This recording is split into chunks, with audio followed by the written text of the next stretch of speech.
ലോകരാഷ്ട്രങ്ങൾക്കിടയിൽ ആധിപത്യം സ്ഥാപിക്കാനൊരുങ്ങുന്ന ട്രംപിന്റെ ഭീഷണികൾക്ക് മുന്നിൽ ഇന്ത്യയോടൊപ്പം ഒന്നിച്ചു നിൽക്കാനൊരുങ്ങുകയാണ് പല രാജ്യങ്ങളും.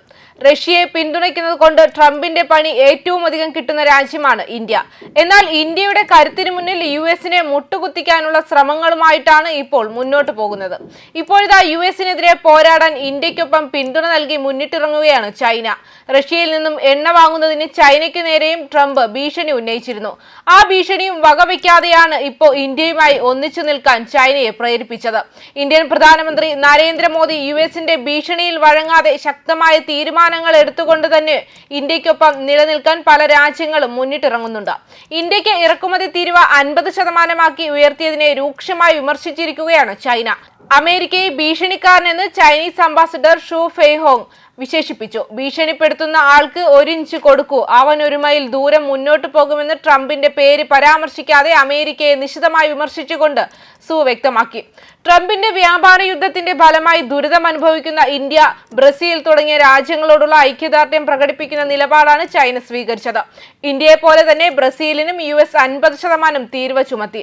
ട്രംപിന്റെ താരിഫ് തന്ത്രം ആഗോള വ്യാപാര മാനദണ്ഡങ്ങൾക്ക് നേരിട്ടുള്ള ഭീഷണിയാണെന്ന് ചൈനീസ് വിദേശകാര്യമന്ത്രി വാങ് യി ബ്രസീലിയൻ പ്രസിഡന്റിന്റെ ഉപദേഷ്ടാവ് സെൽസോ അമോറിമുമായി നടത്തിയ ഒരു ഫോൺ സംഭാഷണത്തിൽ പറഞ്ഞതായി റിപ്പോർട്ടുകൾ പുറത്തു വന്നിട്ടുണ്ട്.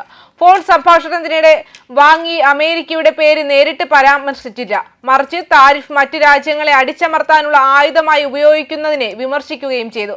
അത്തരം രീതികൾ UN ചാർട്ടറിന്റെയും WTOയുടെയും നിയമങ്ങളുടെ ലംഘനമാണെന്നും അദ്ദേഹം കൂട്ടിച്ചേർത്തു. ഏകപക്ഷീയമായ തീരുവ ചുമത്തുന്നതിൽ ചൈന ബ്രസീലിന് പൂർണ്ണ പിന്തുണ നൽകി. വികസന രാജ്യങ്ങൾക്കിടയിലുള്ള സഹകരണം ശക്തിപ്പെടുത്തുന്നതിനുള്ള ഒരു വേദിയായി ബ്രിക്സ് ഗ്രൂപ്പിൽ ബ്രസീൽ, റഷ്യ, ഇന്ത്യ, ചൈന, ദക്ഷിണാഫ്രിക്ക എന്നിവയിൽ വിശ്വാസം പ്രകടിപ്പിച്ചു.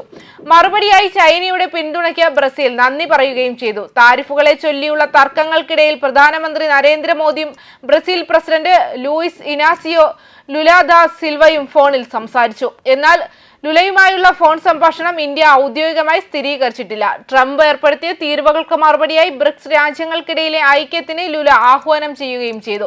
ഓഗസ്റ്റ് 31 മുതൽ സെപ്റ്റംബർ 1 വരെ ഷാങ്ഹായ് സഹകരണ സംഘടന ഉച്ചകോടിയിൽ പങ്കെടുക്കാൻ പ്രധാനമന്ത്രി മോദി ചൈനയിലെ ടിയാൻജിൻ സന്ദർശിക്കും.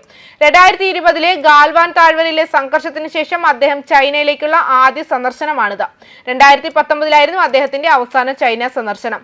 മാത്രമല്ല, ഇന്ത്യയെ ലക്ഷ്യം വെച്ചുള്ള ട്രംപിന്റെ ഉത്തരവിനെ കുറിച്ച് ചോദിച്ചപ്പോൾ താരിഫ് ദുരുപയോഗത്തിന് എതിരായ ചൈനയുടെ എതിർപ്പ് സ്ഥിരതയുള്ളതും വ്യക്തവുമാണ് എന്ന് ചൈനീസ് വിദേശകാര്യ മന്ത്രാലയ വക്താവ് ഗുവോ ജിയാകുൻ പറഞ്ഞു.